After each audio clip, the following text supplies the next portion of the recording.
you give a go ahead and then we will upload it. Yes. बस ठीक है. Working on area like pre-building, white process, foundation, and the same thing what is doing in Rice also. Rice also has done a lot of work. So he is the perfect person who is involved in so many activities, so many areas, and for the field of genomics, I think he is the most appropriate person. He is the person. Yesterday we were talking about wheat genomics, and he is the person because he is involved in that project, wheat genome sequencing. So I think we are having the most appropriate person for this particular training, and without taking much time, I will just To add to that, he is extremely busy. we have been pressurizing sir, and he could not come the other day, but he said he will. He has been working in genetic research. Wild species, I got many species from him only. Lot of accessions of Toshai I got from this thing only. And not only wheat, more than wheat, I think he is working on rice now.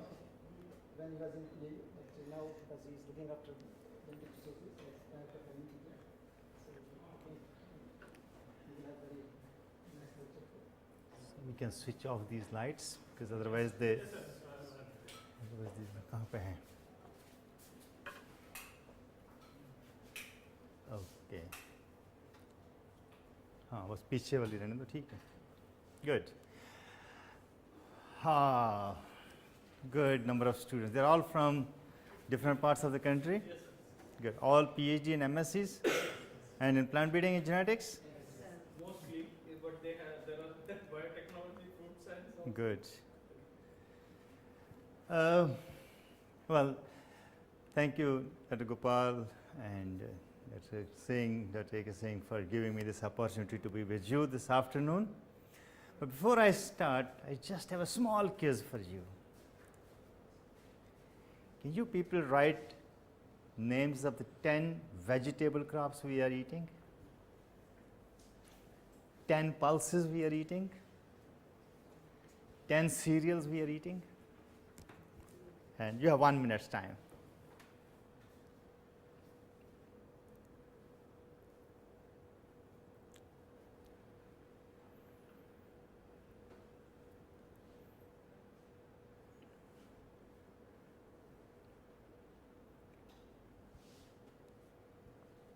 Okay, it's focused here. I can move. Good.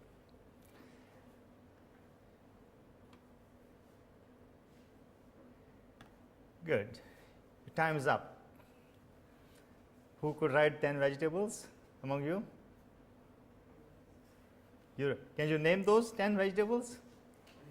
Potato, brinjal, tomato, cucumber, turnip, cabbage, cauliflower, kohlrabi, capsicum. 9. How about you? How many of you could write 10 pulses? The pulses I couldn't write only vegetables and No, your group was asked to write vegetables. I see. Vegetable here, pulses. Cereals. Cereals. Okay, how many cereals you could write? rice, wheat, figure maize, or I could write only 5. Maximum. Anyone else more than 5? This group was asked to write. Huh? No, this group was asked for pulses. Isn't it? Anybody can write 10 pulses? You are all agriculture graduates, most of you.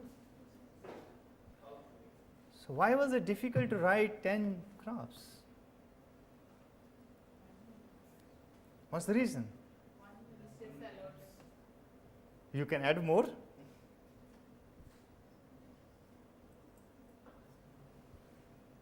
And 10 cereals, nobody told me 10 cereals.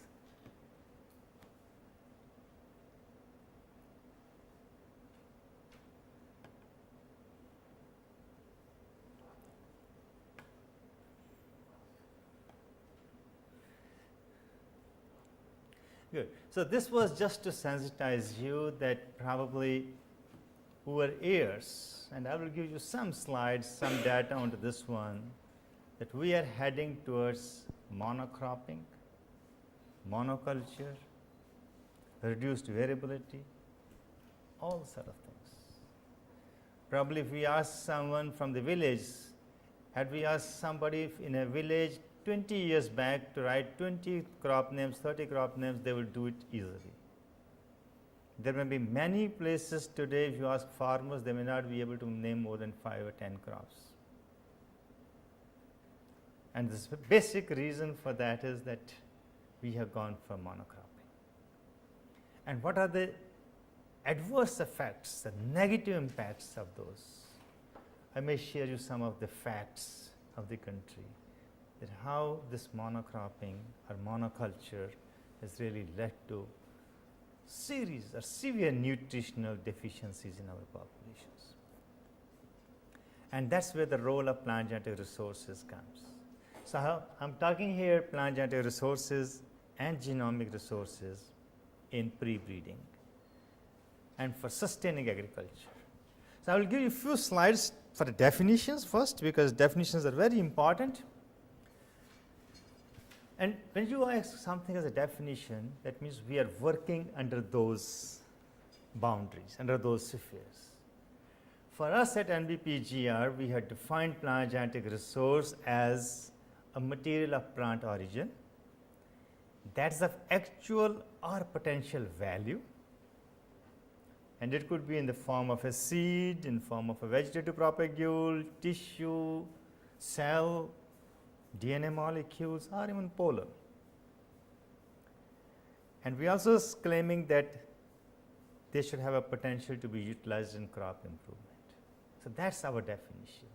And hence, when we work on the genetic resources, we keep all these things in mind.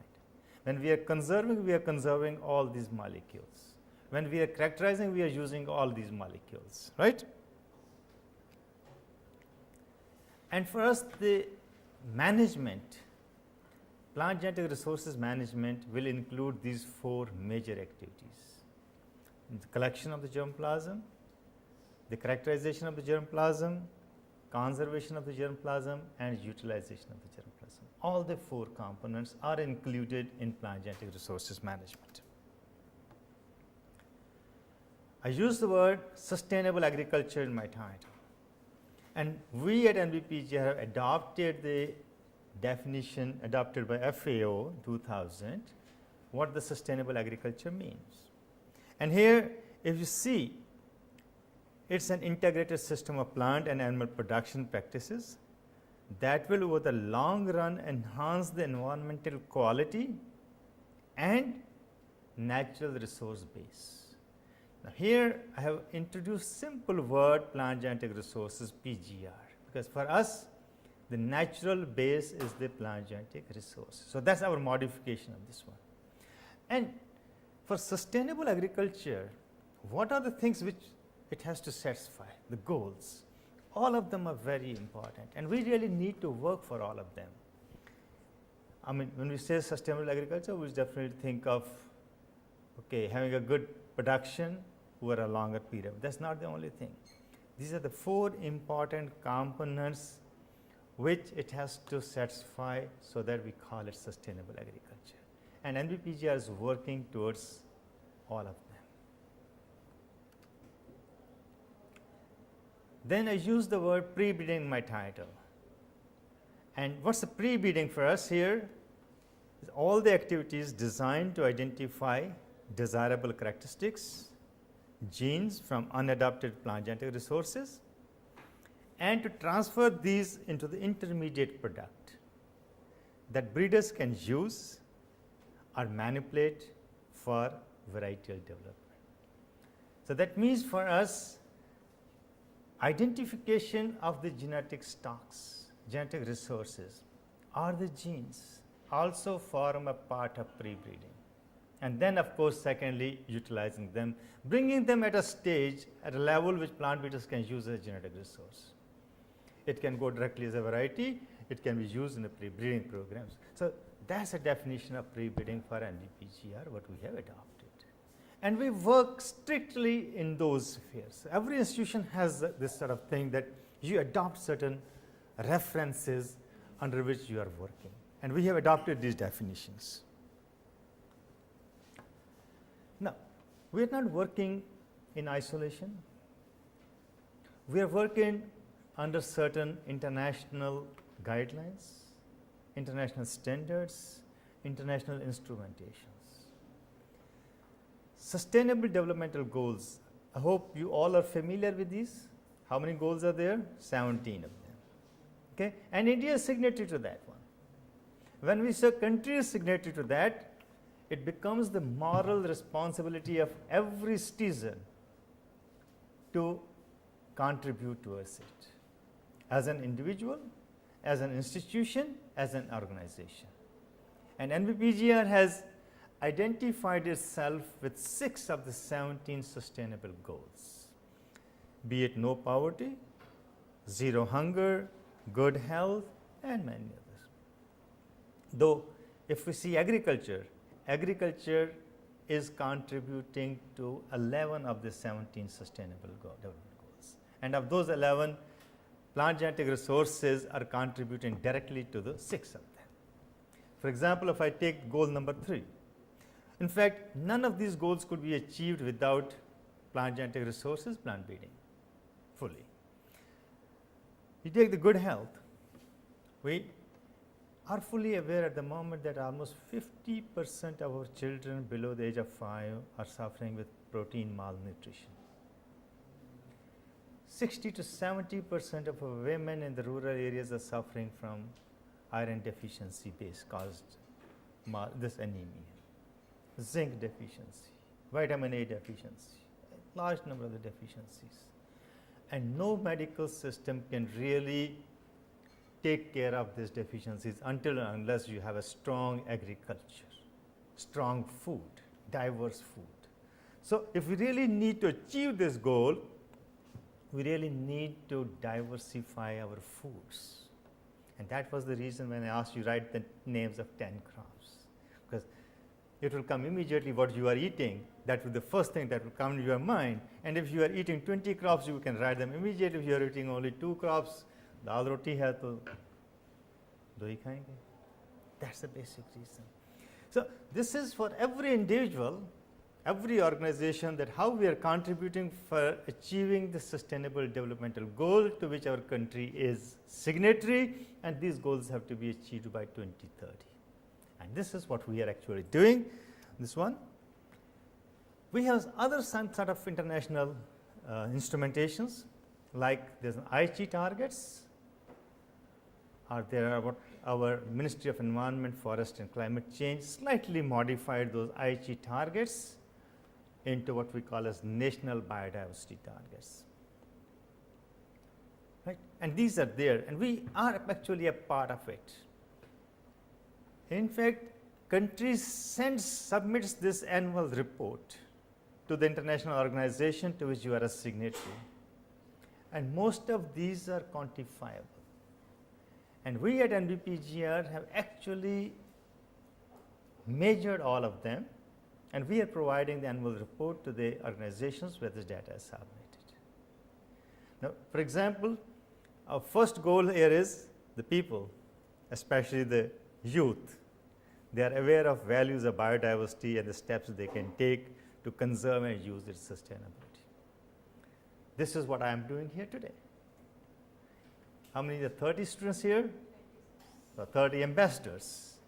So in one go, I'm making 30 students aware of the values of the plant genetic resources, and these 30 I'm expecting will at least talk to 2 more students in their universities about the genetic resources.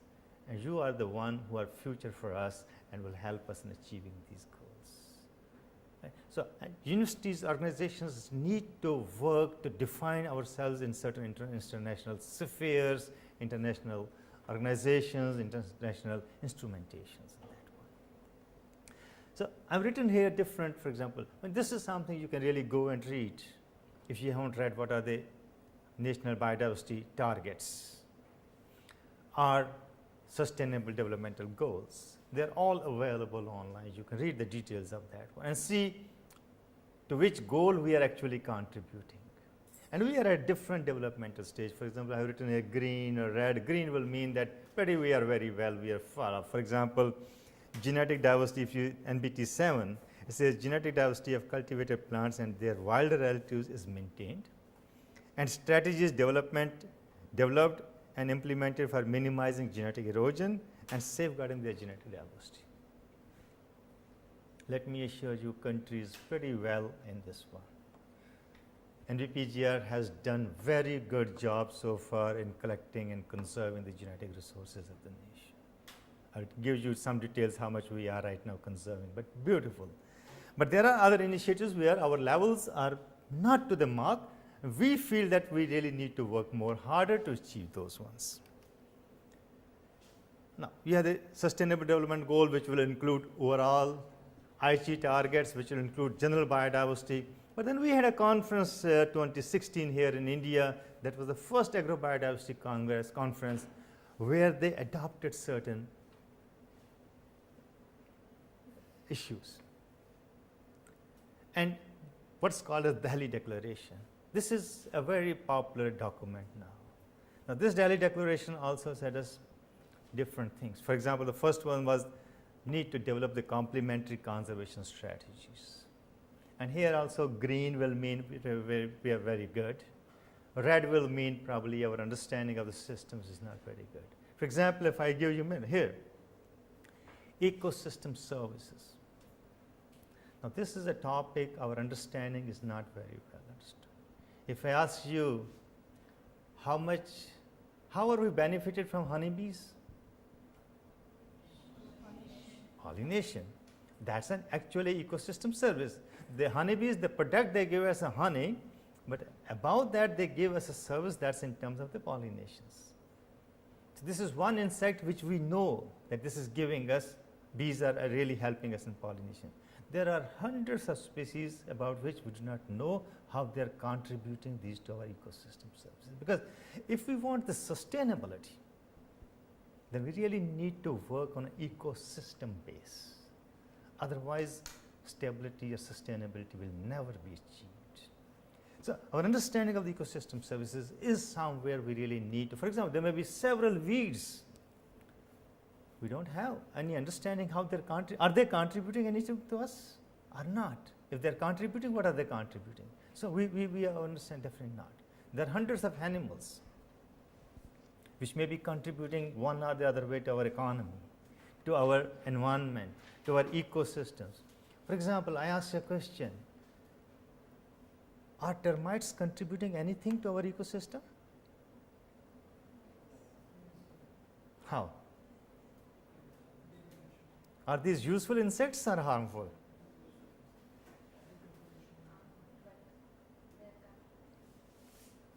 Take their role in the forests, the dead wood getting converted into the humus is something they're providing us services which we haven't understood. So that means when we are talking of the termites as well, we need to see how they are contributing to us.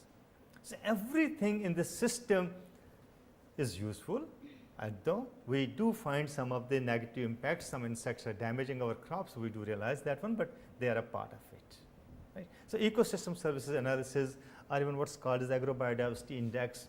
This is some issues. Agrobiodiversity index is very important for the agricultural graduates to understand. This is a concept which is in the making. Our understanding is not much. What does that mean? For example, if I ask you, in terms of agrobiodiversity, which state is better? We have some indices right now where different organizations are actually rating different universities.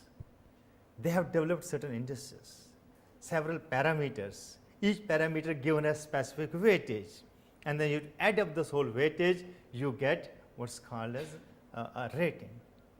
If we really need to rate our different states, which has better agrobiodiversity, agrobiodiversity will not only mean actual presence, how it is being used. So all those parameters we really need to define, and this is what our international organization, Biodiversity International, right now is really working in collaboration with several nations to develop what are those indices, so that we really have a way to define how agrobiodiversity index of different places, of different countries is there. Having said that, this is an important factor for all of us to keep in mind, especially the agricultural scientists, agriculturists, the farmers, that we are right now 1.3 billion, 3.2 now it is, expected to be around 1.44 in 2024, where we can equalize China. China seems to getting stabilized by 2024 thereafter, and maybe 2050 their population may decline. But we are expected, it's estimated that India may, its population may get stabilized somewhere in 2050. The question arises, by 2050, will Mother India be able to sustain 1.66 billion people? That's a question we have to answer. And challenge is with you people, because you are the ones who have to achieve this one, not me or not Dr. Vinod. We'll be out by that time. Come on, sir? Yeah. So you have a responsibility. This is, you really need to increase your food production by 70%. I'm taking 2015 as a base year. But we are very much convinced that plant genetic resources will be key to achieve it. And we make this point very emphatically. If we have to achieve our food grain requirement by 2050, our nutrition requirement by 2050, the plant genetic resources will be key. And that's where we are working. We also know that there's no scope of further increasing the area under any crop. Now this gives you a data of around, for example, you compare this decade with this decade. For rice, there's a decline in the area. For wheat, there was a marginal increase, little bit. And for maize, there was an increase, but this increase didn't happen because of the area. This happened because the maize was really taken to the spring wheat in eastern parts of the eastern states of India. So we don't see much of a potential of increase in area. But we need, the population is still growing. And this example I have taken of rice example, that our present productivity level is 2.45 tons per hectare, and by 2050 we will require something 4.09 tons per hectare, almost double, or 70 to 80% increase. Now why I have taken rice as an example? Because this is one of the major staple food for most of the countries, especially for Asia. More than 50% of the population is dependent on this as a major source of calories. And only 10% of rice produced globally is traded. That means even if you have money, rice will not be available to you. Because countries like China and India, if they are deficient just for 5% of the productivity, they can really shake the global markets heavily. And that we have seen in 2008 happening, where India had a buffering, but all other countries, all other states saw a huge increase in the food prices. Very apparent, it's just 10 years back. Can we do it? Yes. This was a statement. In 2010, a series of papers were published in Nature, where it was a complete commentary on how to feed 1.6 billion, 9 billion people. There's a global. And this statement I've taken from that, one of those papers, and I believe in that one. And that's its success. This says producing enough food for the world's population in 2050 will be easy. But doing that at an acceptable cost to the planet will depend on the research in everything, ranging from high-tech seed to the low-tech farming practices. That means we really need to invest in everything, not only genetics and plant breeding, not only in molecular biology. We need to invest equally in agronomy, in plant protection, in weed sciences, in economics, all these things if we really want to achieve. That shows these papers have given a sort of guidelines to the global community, the policy makers, that we really want to see that the food production reaches the level which is required, really have to invest into the research. And I believe in this statement. Another paradox. This was basically the reason I asked you to name 10 crops. If you see somewhere maybe 100 years back or so, somewhere around 7,000 species were used as food in India at any given time. But what now? 3 crops are providing you 90% of the calories, or maybe 30 crops are providing you just 90% of the calories required. This is a dilemma. And I give you another very important example.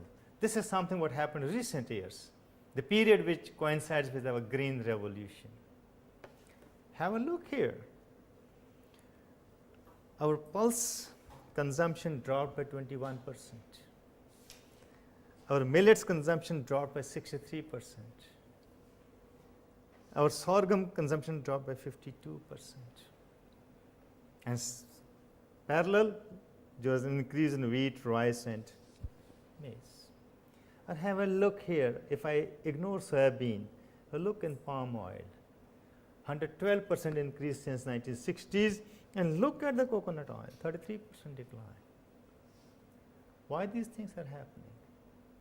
This is a concern for us. Palm oil is not a good quality oil, poorest, and we have the world's best species. You take sesame, you take Niger, you take safflower, which are 3 minor oil seed crops, but they give you the world's best oil. Sesame oil is now no way less than olive oil. Or Niger oil is no way less than the olive oil. We are not growing. Maybe, I'm not sure if you have heard the names of Niger and safflower. Now, safflower might be heard, but how much area is under Niger? And Niger is the best quality flour, but a tough crop to work with. Tough crop to work with because, and probably we didn't really bother about improving these things. This has happened last 60 years. And very apparent, probably we are witness to it. Well done country, we reached from net food importers to net food exporters. No doubt in that one. And this development in Indian agriculture is unparalleled in the world. Nowhere in the world you have such a huge development as happened in India during Green Revolution. We are proud of that. But at the same time, have a look on micronutrient density. See our situation in 60s, it's same in 80s, it's same in this decade.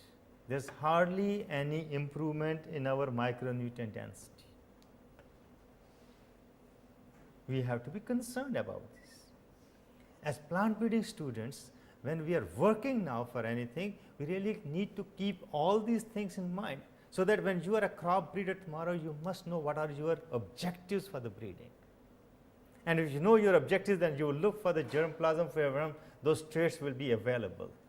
Once you know the traits, then you will look for the technology that you will need to utilize them. So until and unless we have idea of all these things, we may not be progressing well what we are required. I want to skip this one.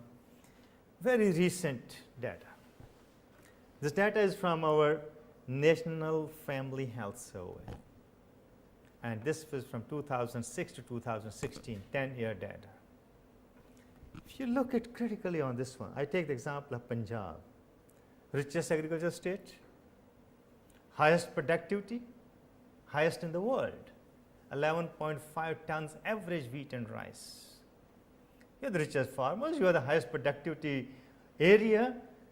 In the same period, the anemic level increased by 15% in 10 years. Why so? What's the reason? There are several states, although overall anemic level remains more or less the same, but some have shown a decline over the last 10 years, but others have shown up. And in my opinion, the simple reason for this is wheat rice cultivation only. And I asked my colleagues at Punjab, go back 20 years, think over. When a farmer's sons or a daughter goes to the field, they will eat something on their farms. गाजर खा सकते हैं, मूली खा सकते हैं, कहीं बेर है, कहीं तूत है, कहीं कुछ है, कोई माइनर फ्रूट है, तो आपने लिया और खा लिया. आज के दिन में बताओ कौन सा फार्मर खेत में जाके गेहूं या राइस खा सकता है? You go to the farm, you come empty-handed from there. At the end of the season, you may have a productivity which you immediately sell into the market. That's it. What are you eating? If you don't have the diversity in your plate, in your farm, where from are you expecting diversity in your plates? That's a very simple correlation. If you have a good diversity on your farms, on your fields, you will have a diversity in your plates. And this is the reason what's happening. We need to be very, very careful about all these things. Because until and unless your population is not healthy, we cannot think well, we cannot progress. We will have the same sick society all around. And believe me, I call our society, we are a sick society. Because we are not a healthy population. 50% बच्चे जो हमारे हैं protein malnourished हैं. And if they don't get a good protein in right at the age of 5, how we expect them, their minds will be developing the way they should develop. And this is increasing, this is not decreasing at the moment. क्योंकि protein का मैंने कहा pulses की consumption, although in last 3 or 4 years, our pulse production has gone up. But if you see, if you compare the pulses consumption we had in 1950 at the time of the independence, is much lower today, per capita consumption. It's lower today, it's not gone up. Total food grain consumption has gone up, there's no doubt, but variability is not there.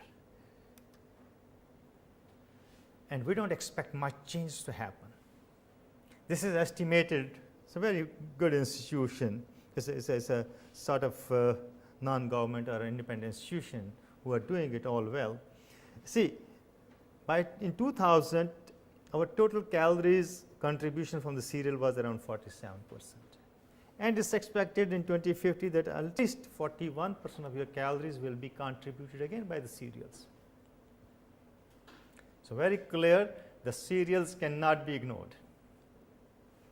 Cereals have to be there, they are there, they will continue to be there.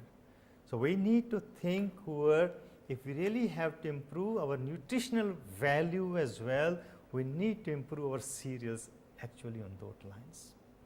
Or we need to increase area or production of the other crops so that other crops are also being consumed. So we have to have different ways, different strategies on that, and I will come. This is another thing, climate change is a fact, and we are worst placed geographically.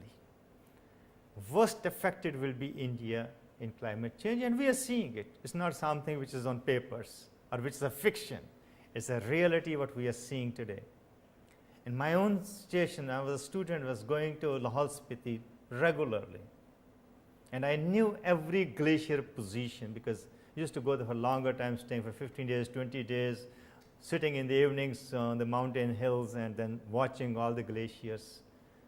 And we go now there without measuring, I can straightway say this glacier has receded, this has receded, and many of them have probably disappeared. This is what we are seeing. You have the rainfall coming in bulks, damaging our crops. Long spell of drought is happening. Temperature spikes are there. All the things are happening, and we are seeing it. And documented data. In fact, in last 1 year, 3 very important publications came globally, warning us about the climate change and what's happening. Have a look on this data. We all know 20 warmest years, and you included this year because this year was also the warmest. So you have 21 years. See, the extinction rate is 100 to 1,000 times more than the background extinction. And I'm sure you might have read these statements, data somewhere where you're taught the evolution courses in evolution. Very alarming is this one. Vertebrate populations have fallen by an average of 60% since 1970. I can go back to that physics का वो law है ना, कौन सा है Newton का law, matter can neither be created nor be destroyed. Newton का किसका है? I shouldn't tell you something wrong. Matter can neither be created nor be destroyed, only form change. So probably that's really being reflected here. Humans have started increasing the population, but at the cost of other vertebrates. The total mass is exactly the same here, but the population of the vertebrates have gone down. And how this will affect our ecosystem, we do not have an understanding of that one actually. And more alarming is this one. 75% of the Earth's land is actually degraded. And by 2050, when we say our population will stabilize at 1.66, people estimate that almost 95% of the Earth land may be degraded, not Earth, land may be degraded. Very alarming situations, isn't it? And as I told, your generation will have a tough time because you will be responsible for really feeding us when we are old that time. And now, Dr. Manoj, some other alarming facts. It's not that food is deficit. You have 2 billion people right now who are suffering with malnourishment. You have equal number suffering with obesity. So that means unequal distribution is also important. Our social scientists really need to work hard as well onto these issues. It's not only the biological scientists who have to work, our social scientists also need to work on this direction to ensure that there's as equal distribution of food, at least if not other things, as possible, so that you have both these 2 billion and 2 billion, 4 billion people, they are healthy. And in fact, I'm a firm believer of this one, that sustainable agriculture and diverse in food intake, both of them are equally important. How many crops you can identify here? तो थोड़ा सा यहाँ projection भी अच्छी नहीं है. Have you seen what is this one? अंजीर नहीं है. कितनी क्रॉप्स में से आइडेंटिफाई कर सकते हो?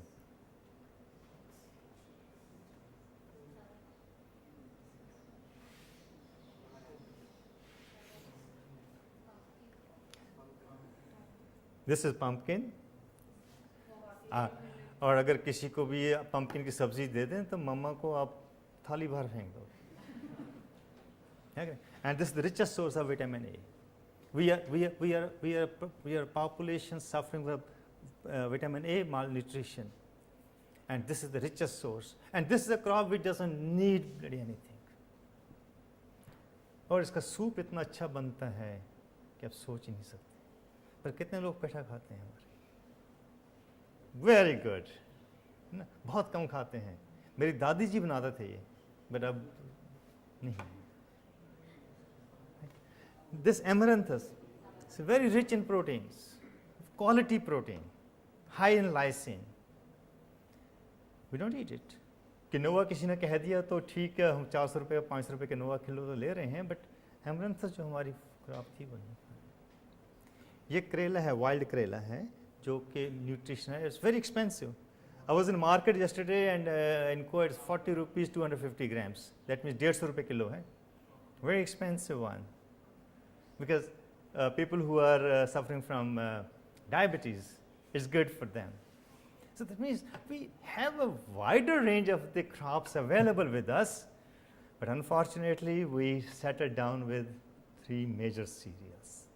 पहले भी बताया भी how we have really declined in consumption of millets and other things. So this is my firm belief that if we really want to have a healthy population, this is important. आप सोच रहे होंगे भाई title तो pre breeding का था, तो ये क्या पढ़ा रहे हैं हम? तो प्री ब्रीडिंग करेंगे किस लिए? Until unless we know what we have to do, right? That's why I have taken this as a more general crop. Oh, ये क्या हुआ इसको? Okay, no.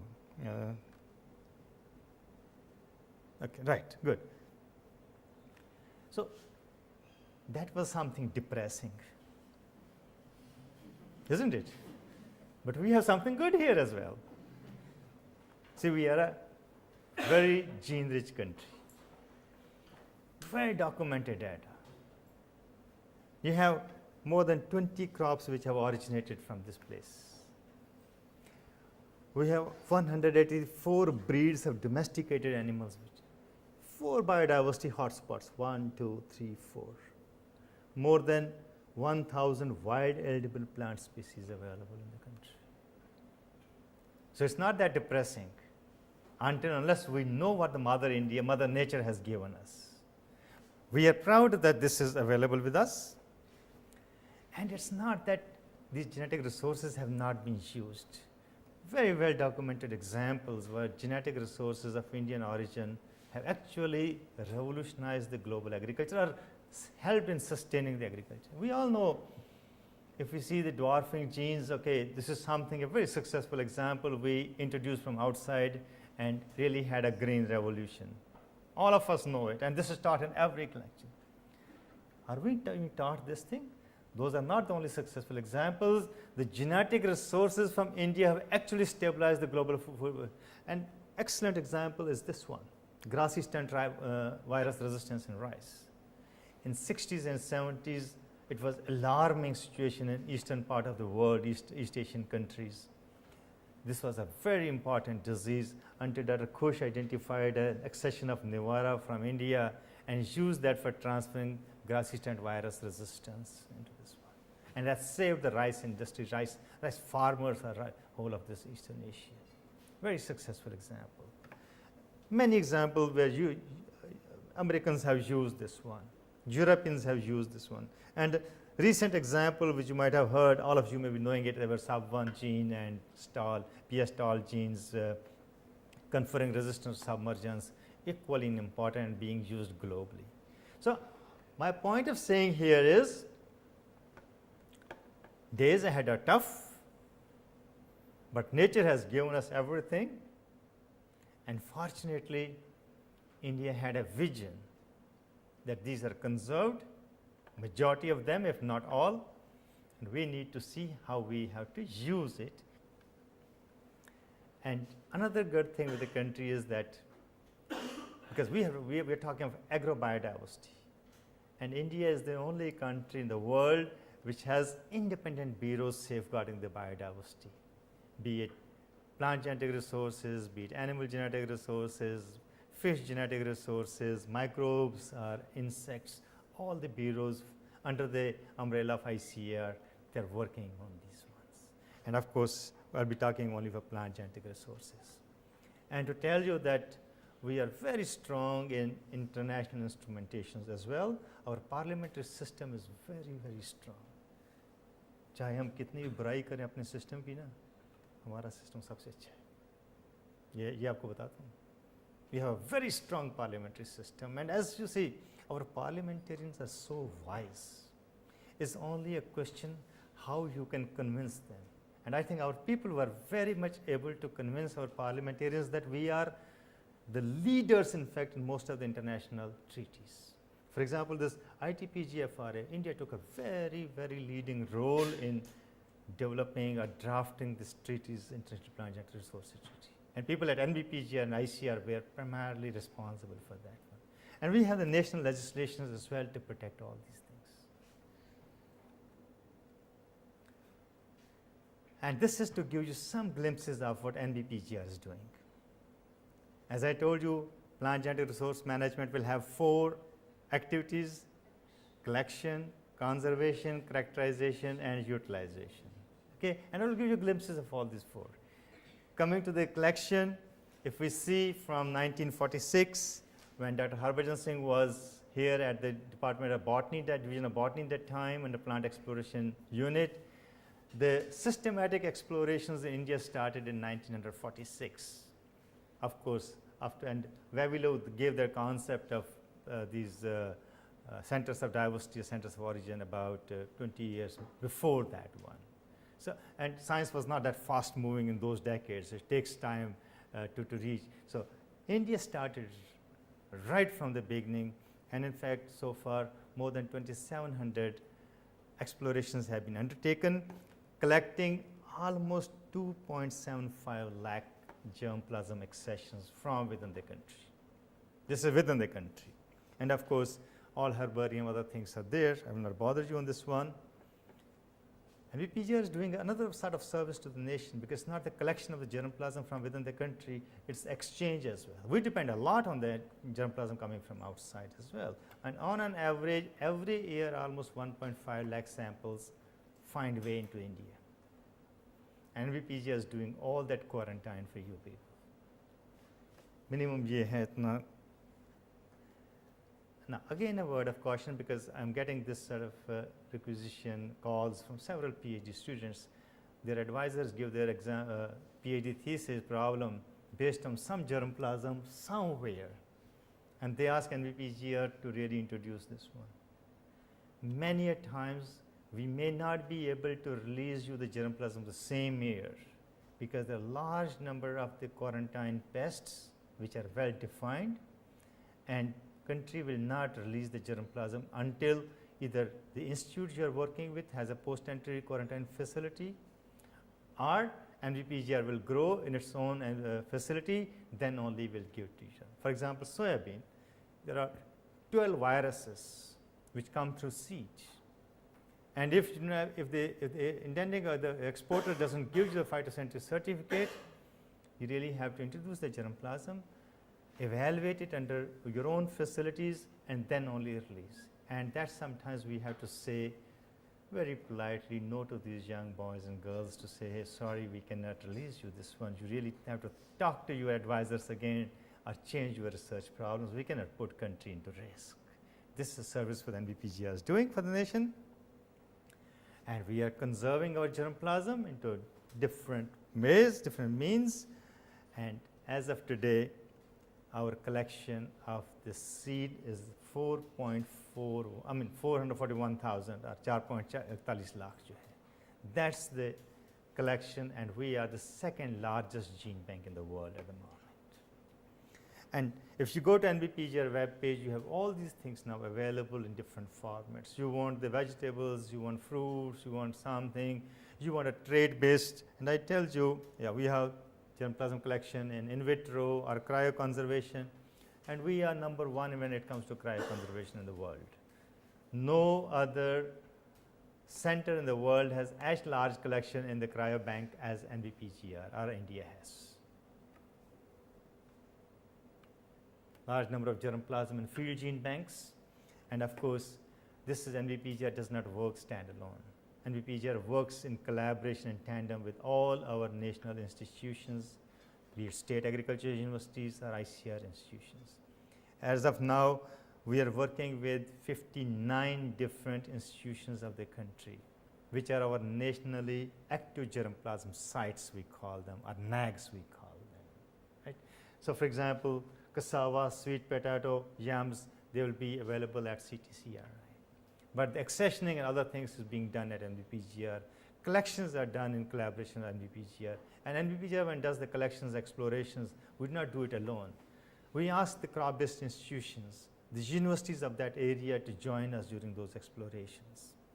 So we undertake at our own level, or maybe advice comes from the universities or other ICR institutions or state, other general universities, that okay, this is an area which is rich for this one, NVPGR should collect. So we plan, we take all of them into consideration. And all the germplasm which we have collected in the nature from the country, that's georeferenced. For example, here we might have collected 44,000 accessions of rice from the country. Okay? And let me tell you that all the germplasm which our curators collect from the field, everything may not go to the gene bank, because we have some minimum standards. If it doesn't meet those standards, it may not go. Standards we have very well defined. I don't know if there's any other lecture from NVPGR or not, but we have very well defined standards for this one. So, for example, I can say out of 44,000, we have the seed of 37,000 accessions of rice which were collected from India, and all of them are georeferenced. Now, this is the data for which we had the complete passport data. If we had an information about the village, we can convert them to the ordinates of longitude and latitude. So, converted them. And if you go to this web page, Make a note of this one. You click, you go to this one and you take any crop, rice for example, and here you click onto this spot. Actually this we have given our district level because we have kept something outside of the NBPGR some limit. We are giving access up to a district level, not beyond that one. That means this may be data of a district. If you click here, it will give you passport data that what are the accessions which have been collected so far, what are the IC numbers, others. And what we are now doing, our next phase is superimposing the climate and the soil maps onto this one. That will mean if we are putting in soil map over this one, and if you know we have the soil maps, which another bureau is the Land Bureau of ICR. That's also very, very good. I don't know whether you have heard about this bureau or no. Land Use Bureau at Nagpur, right? Very beautiful bureau. They've done excellent work. So they have really mapped all the soil. So we are going to superimpose the data into these ones. So that if a breeder wants, okay, I need to look for the rice germplasm that has been collected from the areas which are affected from this by the soil salinity. And you have a soil map. If you have this area which is soil salinity, you can straightaway see what is germplasm which is collected from this region. So you don't need to ask NBPGR, send me 10 lines or 20 lines or 30 lines or 100 lines. You can say NBPGR, hey, I need this accessions which have been collected from this particular area. And we have been given target to complete for rice this October. So maybe November onwards, if you access NBPGR web page, the soil map will be superimposed on the rice reference map. And in the next 2 years, we'll do it for most of the crops because it takes some time, all these things. So this is sort of, not only that, all the data, we have characterized most of this germplasm. 52% of the 4.41 lakh germplasm accessions we have characterized. The data is available at NBPGR portal. That's available. Any breeder, any of the students who want to ask us any germplasm, you can actually call this one. What are you looking for? You can see on the data, you can sit for a few hours onto the portal and see what are the germplasm you are looking for, so that you order only that germplasm. You don't ask us randomly, mujhe 200 lines bhej do ya mujhe 100 lines bhej do. This is the sort of request we are getting primarily from the students nowadays, saying my student wants to work on for MSc or PhD on this one. Send me 20 lines of this crop. What will we do? We will take any 20 lines and send to you. They may be useful to you, they may not be useful to you, but anyhow they're working. But the question is, this information is now becoming available at the NBPGR web page portal, so that anyone who wants to use anything, you can have it accordingly. And this is the germplasm we have exchanged, sent in last 5 years. 74,000 accessions of the germplasm have been sent to different people in the country. Because one of the questions was always asked as to, what's the use of the gene bank? Is it being used? We say yes. We have the details of the institutions who are getting it. Now it's up to them to use or not to use. We don't ask them, right? Just a simple glimpses of the variability you have for different crops. Huge variability. This is rice in Tripura. This is pulses diversity in Sikkim. This is again a variability of cucumbers. This species has given actually the powdery mildew and downy mildew resistance in cucumber. The whole US industry was based on resistance derived from this species, and this species is found only in India. Hardwick kind. See the variability in this wild species, very, very bitter species. Different tubers, wild species of brinjal, different minor fruit crops, which are very nutritious, but we are losing them at very faster rate actually. We really need to conserve them. All different crops. See the variability in barley. This was a crop which was very important, highly nutritious crop. तो पहले लोग कहते हैं कि अगर long distance travel करना होता था तो barley के सत्तू लेके जाते थे. And they will eat the sattu and have water, and you can travel for miles together. See, you have the antioxidants. All of them are colored as well. Why can't we go for a specialty sort of foods into those ones? हम कहते हैं jobs नहीं है. Anybody can really pick any of these, start growing them, and in fact making, you can say, antioxidant rich sattu. छोटे छोटे packet बनाओ and sell it to the people. you can really become millionaire overnight. And I've shown people have become really millionaires, or the billionaires even, using this sort of thing. Now, this is a variability available in the germplasm. We really need to think. हमने colored barley तो सोचा ही नहीं है भाई कहीं use होगा. Colored wheat अभी नाबी ने दी हुई है, something which was known to us since 60s as that integration that Vinod, translocation coming from agropyron. But they said they started really having the farmers who are doing the contract farming, and they may convert it as breakfast cereals. So this is somewhere probably we need to think over. You have hundreds of crops available at NBPGR within the National Gene Bank, and see how we can use it. अगर आपको कल breeding करनी है, crop identify करनी है, unfortunately क्या है कि हम सारे सोचते हैं वीट राइस मेज़ में जॉब मिल जाए तो अच्छा है, कहीं किसी को नहीं मिले तो हाफ हार्टेडली दूसरे में काम करते हैं 5-7 साल, शायद उस क्रॉप में चले जाएं.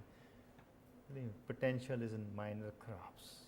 If you really want to excel now among all, the potential is in the minor crops. We have to take these minor crops in a very different way now. Just giving you example. मैं आपको ये बताऊँ, can anyone of you identify what this is?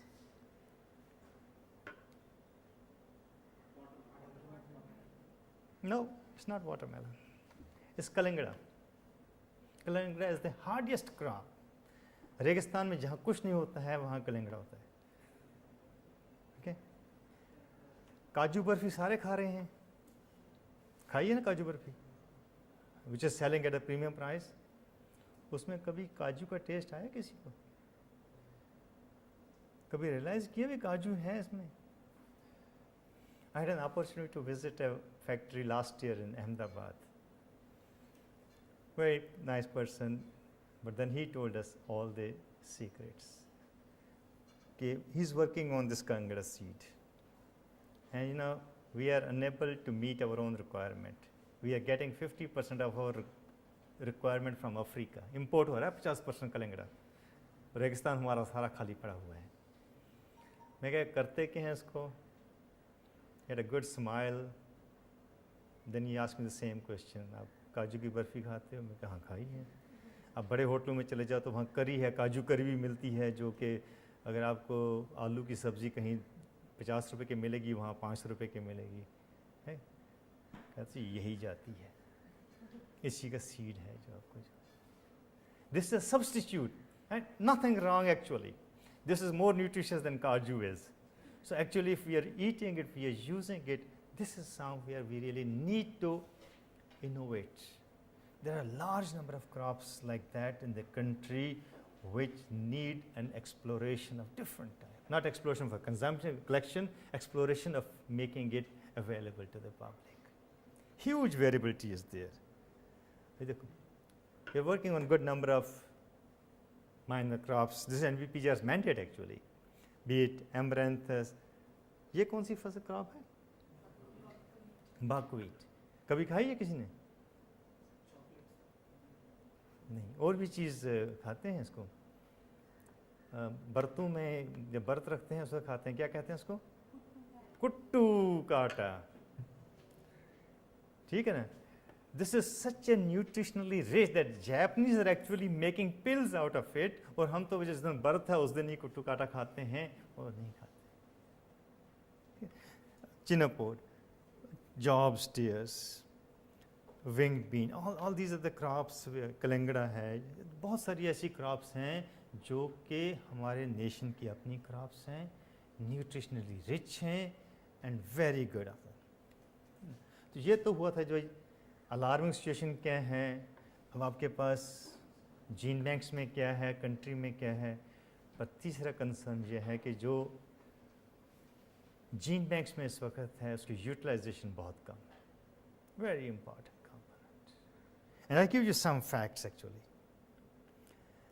Aries Gene Bank is one of the very well characterized because it's a single crop and an international crop and very well characterized. Even in that one, less than 5% of the germplasm has been used. Maize lantraces. They say 99% of the maize lantraces are not being used in breeding programs at all. So then what? Why are we conserving them? What was the limitation that these are not being used? I think there were limitations because एक तो ये हुआ कि green revolution में single genes ने आपको इतना advantage दे दिया, we forgot everything else. So they helped us for a while. Disease resistance gene जहाँ जहाँ हमें अवेलेबल थे वहाँ यूज़ किए हैं. Very good example in the country. There is absolutely no match, no parallelism in that one. But overall use कम है. But now we see it. A question is raised to us that how will you really increase the utilization of the genetic resources? And we at NVPGR, we at Genetic Resources Institute have to develop different ways.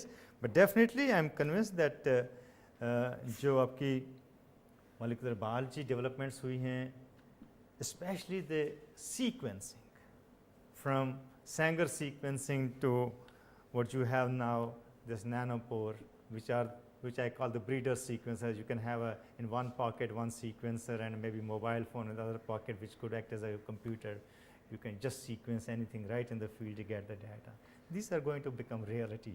Your generation will see it. Maybe ours will not do it actually. We'll see it. I'm sure we'll see it. We may not be able to use it, but your generation will use it.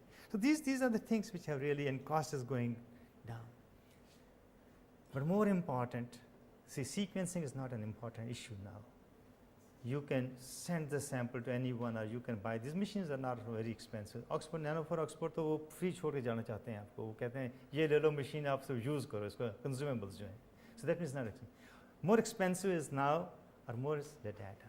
When we had the Sanger sequencer, the data points were very, very low. और उनकी analysis जो है, connecting these dots was pretty easy. But now see, with the same thing, same money, वहाँ आपके 5 dots थे, यहाँ आप पता नहीं 5 लाख होंगे कि कितने होंगे. अब इन 5 लाख डॉट्स को कनेक्ट करना जो है वो आप तक है. वो हर एक प्लांट ब्रीडर को सीखना पड़ेगा. Very important. इनफैक्ट ऐसे अगर मेरे जैसा बंदा इसको कनेक्ट करेगा, I can make a monkey. And you are better today. You know the bioinformatics, you can make a Mona Lisa out of it. Right? So knowing what's happening, you really need to understand all these things. And this is some examples to tell you that genomics, high throughput genomics has been used so far globally. And this is one example. Those are 9 ke, those are 10 ka paper. Those are 9 ka paper are rice ka, because rice was the first crop which became sequenced. So there you used very low sequencing, I think 1x sequencing, generating millions of the SNPs, analyzing good number of land races.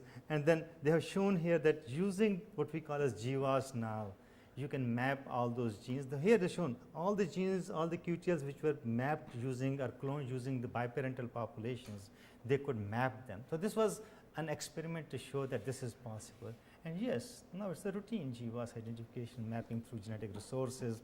And that's what genetic resources people have to really do. We may not be working on biparental populations. We'll be actually stressing on this sort of thing. And we are doing it actually.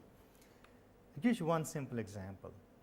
See, this is something, we had a genetic resources from Northeast, and a core was generated, and the core is sequenced. And see, you have an SSR sequences and SNP-based sequences, you get a different sort of analysis. Not concerned much in this. I would like to take you to this one. See, one of our colleague, Dr. Rakesh Singh, I don't know whether he has a lecture here also or no, but he took up land races from different places, from Uttarakhand. These are the places: Uttarakhand, Jharkhand, Eastern UP, and Andaman Nicobar, and this one, and did a small analysis with a set of SNP markers. See the results. See the population structure. I mean, they're absolutely independent populations. So that gives a good reason to a breeder here, a rice breeder, that if you really have to plan your breeding programs, how will you do it? You have to see it, because otherwise before that किसी को ये पता नहीं भाई उत्तराखंड का germplasm और अंडमान का germplasm एक जैसा है कि different है.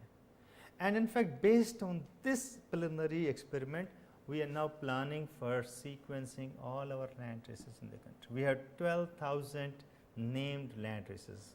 थोड़ी सी ज़्यादा हैं, but we have done some filtering, other things right now. 12,000 land races we are actually sequencing right now. We'll be sequencing, we'll be submitting a proposal. We already started that work, so that we have a complete analysis of the rice genetic resources which the nation has provided to us. How to use that one, so that the breeders can use that actually.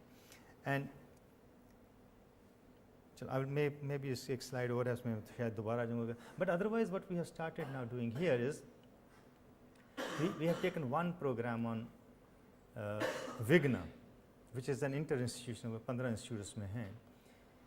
We are phenotyping all the all the germplasm of these 5 Vigna species, minor pulses. At the same time, we are genotyping all of them using maybe up to 1x coverage, or we'll be adopting GBS, one of them. This proposal is already going on. We want to see that really to generate a core. Because if I ask, we have 5,000 mung bean germplasm. If I ask a mung bean breeder to use this 5,000, they'll say that's tough, I have to use it.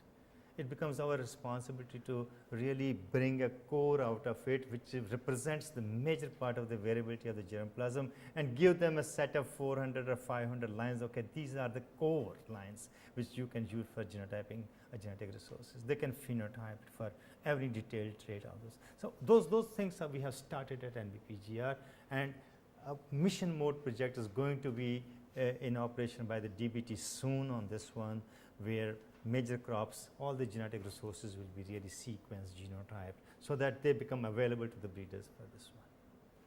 Now, coming to the pre-breeding, this slide everyone might have seen, I'm sure, SAV1 gene. Now, this is one example, I will consider one good example of pre-breeding using genomics. Many times people ask criticism, what rice genome sequencing has given? And I say this one, if rice genome was not sequenced, you would not been able to use SAV1 gene. It was not possible to clone SAV1 gene, and it was not possible to really separate it from other genes which were actually showing the negative linkage or the linkage drag. Because this gene was located very close to centromere on chromosome 9. So chromosome 9 centromere, this is a telomere chromosome, and this gene is somewhere here. And within the area within the near to centromere, there's a very minimum recombination. So since they could locate this gene here, they could map it, they could sequence it, it was possible to really separate the linkage or to remove the linkage drag from this one. And once that was done, then thereafter you have this gene into hundreds of the varieties now. It's a 50 years journey. It doesn't mean the plant breeders were not using these genetics for 13 in their in their breeding programs. Breeders were using, but they were not successful, and they were not knowing actually the reason of not being successful. There was a gene which was very closely linked to this gene on the same arm, and that's what actually lowering its productivity. So this is one good example of pre-breeding. Pre-breeding from your cultivated germplasm. And this can be really adopted in many of them. So this is one example which I have shown, one good example of pre-breeding, but my interest personally was here. I was more looking for bringing in variability from the wild species. That's my 15 years work at PAU before I joined NBPGR. And see, give you some successful examples from wheat, from rice. This was the total germplasm available. We all procured from Erie as well as from CRRI. So probably I was the richest guy when it comes to germplasm, because Erie had something, CRRI something, we had joined both of them. But we really used, and every publication honored them very well. Not acknowledged their contributions.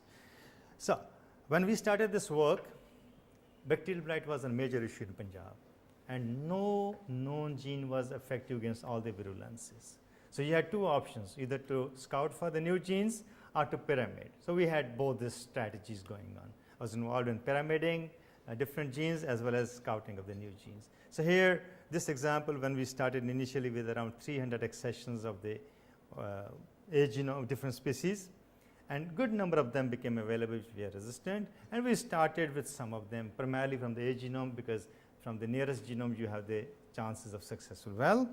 And here's one example of a gene which we identified, mapped, transferred from Oryza nivara, that's called as XA38. So this is a complete package of genomics. And here I will give you three examples, how genomics has fastened the thing. So for doing this, then we started from basically SSR markers from this map, but fortunately rice genome sequence was available by that time, more SSR markers were available. So you went the strategically, identified the markers based on the sequences, other things. But based on the markers, when we identified markers, they were not actually usable markers. One of them was a dominant marker, another was a sort of, resolution wasn't good until we thought about the whole genome sequence is there and you have a physical map, because we knew that our gene is somewhere in this region. So what we looked for different genes, and there were few disease resistance genes in this one. So we took all of them and sequenced them. And in fact, one of the genes which we initially thought may be a putative gene, because our intention was more to clone this gene, have this gene.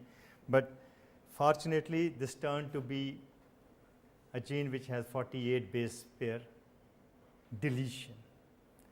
And decoding it into protein, we found this was a truncated protein, and hence this is not a gene what we are talking as XA38. This may be something else. But since the deletion was a larger, we were able to convert that into a codominant marker. So a package went to the plant breeder straight away. You have a gene identified, new gene, which is effective against all the virulences. There were 7 virulences that time in Punjab of Xanthomonas. It was resistant to all the 7. As a dominant gene transferred into a cultivated background along with a marker, both SNP marker as well as STS marker. It's your choice to use whichever you want. One example. When we started working, brown plant hopper was not at all an issue in Punjab. But by 2007 onwards, BPH started becoming a major issue. And again, there were no genes actually available which were resistant. There was only one gene from IRI, I think BPH 17 or BPH 18, that was effective under this one. But again, we screened our germplasm. Entomologist colleagues, they screened all 1,000 accessions first year, and then we really filtered some of them, repeated some of them next year, and started working on one of them. And by the time, this is the power. So in fact, XA38, it took us 10 years to map, transfer all those things, because it was SSR markers going there. By the time we identified this gene, the SNP-based marker, this map was published by Dr. N.K. Singh here. So it was not published, but I knew that he has done it. So I requested him if we can access to his data. He was kind enough to give access to this data, and we used the SNP markers and in fact mapped this gene immediately onto new chromosome. And we named this gene as a BPH34 gene. And I'll also transferred it and immediately handed it over to our plant breeding colleagues, which is already there. This is another gene which we started along with XA38. 3 PhD students worked on this one. We know this is one of the best genes available. It was a recessive gene. A variety has been released by the breeders, which is a direct interspecific cross here. But we were not successful to really pinpoint this gene, because we were using SSR markers that time. And wherever SSR markers were showing introgression, when we were using those markers for identifying the linkage, it never came to any of those regions. Until we got some money from ICR under some project, we sent it for GBS. And GBS, it showed us that this gene is on chromosome 8. And there was no introgression of SSR markers in this region, of the known SSR markers which were available. Either they were not polymorphic or there was no introgression into this one. That's the power of the genomics, high throughput genomics. Otherwise, we would not have been successful. Now, still, it's coming on the same region where XA13 is. I don't know if anyone of you are from rice group. XA13 was a very good gene, recessive gene, which was very effective for quite some time, but now it's not effective. But this gene is effective against all the 10 virulences and across the country. So this was the power of the genomics. Another gene which we did, again, using high throughput genomics, BLAST and the power of collaboration. This is another thing. BLAST was not an issue in Punjab until recently, when Basmati area started increasing. So I had a series of introgression lines which I shared with my colleagues at DRR. So they started working on BLAST, because BLAST was an example. They identified several lines, and one of the lines which they identified was a gloomy petula. They mapped this gene, very closely linked marker, and this is a gene that is effective both at seedling stage or vegetative stage as well as the neck blast.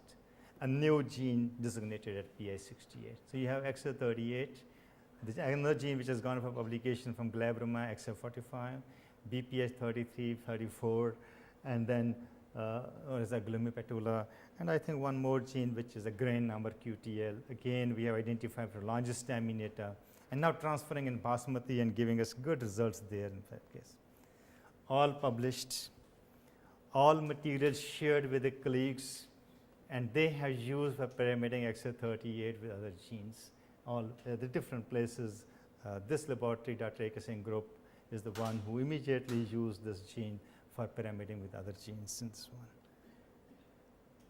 Okay, so these are some of the examples identifying the genes using high throughput genomics, using modern technologies. In fact, if we had not used these modern technologies, we would not have reached this stage. Because, and I could tell you one thing, we were the first to designate any gene in rice from India. Despite that, we had the longest history of genetics of rice, we had the largest resource base in the country, we had the largest number of people working on rice, but we didn't have even a single gene to our credit until we published XL38 for the first time. And we fight with the people there actually to get this, and then things are coming up this one. Okay. Now, this is one way of the pre-breeding. Second becomes allele mining. I mean, if you really have to do, what will you do? And for example, here we took some example. PS-TOL has been published. It's a very important gene. But is it that the gene which allele which is in Kasalat is the more efficient, or you have more? We did a very small experiment. I think 80 or so. One of our MSc student, he sequenced this gene in 80 Rufipogon lines or so, and got 7 lineages. That means 7 different alleles, and all of them are functional. When I say 7 functional alleles of this one. Now, which of those alleles is actually more effective, more efficient? Of course, that has to be seen. But until and unless we see our germplasm, we need to know it. Submergence 1 gene. How many alleles are there in the germplasm? We have no idea at the moment, because whatever first allele which we have identified from our 13 clone, that's the only allele which is being used. If there are any alleles, better alleles than that, we really need to look. And that's a part of the pre-breeding. The definition I gave, which we have adopted now, is actually first identify the gene. That's the answer part of the pre-breeding, and of course then use it for transferring. So allele mining is one of the important components of pre-breeding. We have published this here. And one more example where pre-breeding and markers are there is an excellent example of marker-assisted selection from wild species.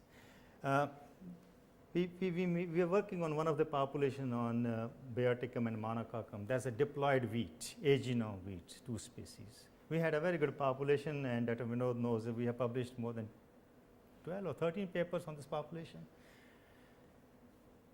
2 powdery mildew genes came on the same arm of one of the chromosomes. And when we were working actually initially using SSR markers, see the QTL regions, they were very larger ones, very bigger ones. But fortunately, we were partners in the wheat genome sequencing. We knew it's on chromosome 7. We knew the partners who were working on the sequencing of 7L. We got access to the genomic resources immediately from them, used them, and actually mapped very precisely these from here to very closely, 1 QTL here and 1 QTL here, very closely mapped. And then one other student, he used these markers, both these markers, this one and this one, because if you are transferring into a cultivated wheat, this one is a very huge region. If you are using the classical approach of pre-breeding, you may have the powdery mildew resistance, but the breeder may not be sure whether that resistance is because of this gene or because of this gene or both. And if you have both of them, it's such a long region that expectations are that we have a large number of the unfavorable genes that may lead to linkage drag. And hence, we map those things and use the strategy of using marker-assisted selection, transfer this gene independently and this gene independently, very small fragments, and then combine two lines. So you had only this fragment coming and this fragment coming from the Monobiaticum, and this whole region coming from the cultivar.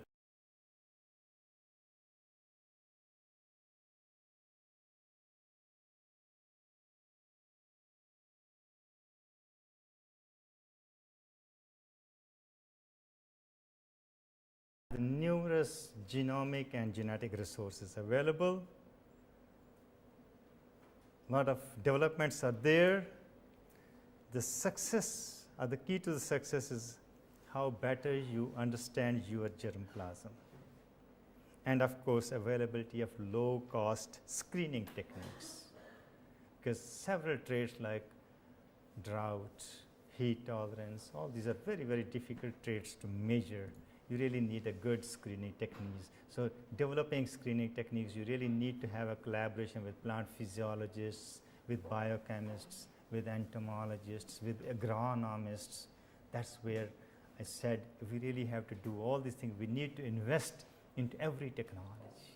So developing low-cost screening technology is very, very important for any of the institutions, right?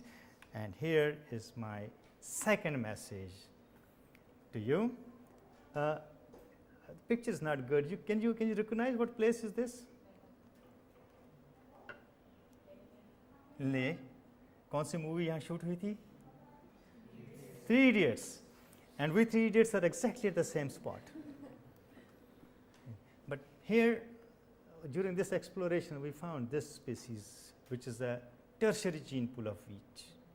So this was the species growing at the highest altitude, where oxygen is very rare. Air is rare, rarefied. So that means it must be having some different mechanisms of respiration or photorespiration or photosynthesis somewhere. Leh Hills never get any rains during summers. So this was the species which was growing comfortably. So that means it must be having the drought tolerance as well. And this was a species, this is because this part of the lake, which is in India, this is highly salty lake. And this species grows on the banks of this lake as well. This is a actual photograph which may not be able to use it. This is all salt that we have in the seashores. So this is growing there as well. So that means this species has a salt tolerance as well. It's a tertiary gene pool. So if we really want to really exploit this one, we need to commit a lifetime for that one. So commitment and long-term commitment is key to this success. Other than your understanding of your genetics resources and actually embracing the modern technologies. That's very, very important. And thank you very much.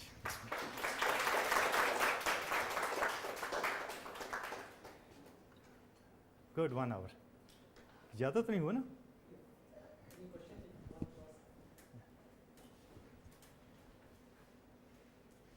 If you have any, feel free. 1 घंटा 1.5 घंटा हो गया यार, ज़्यादा हो गया. ज़्यादा बहुत तो नहीं किया.